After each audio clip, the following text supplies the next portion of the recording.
Creating a family directory in Gradelink is a cinch. To create a directory, go to Admin Reports, Directory.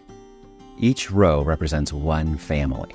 Students are listed within the family eldest to youngest.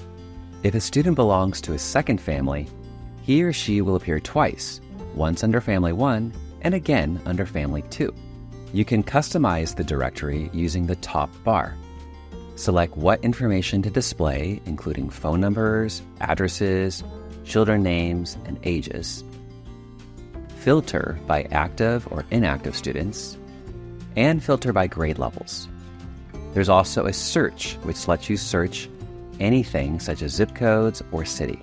Lastly, the addresses are linked to Google Maps, which makes it easy to get directions or quickly see where families are located.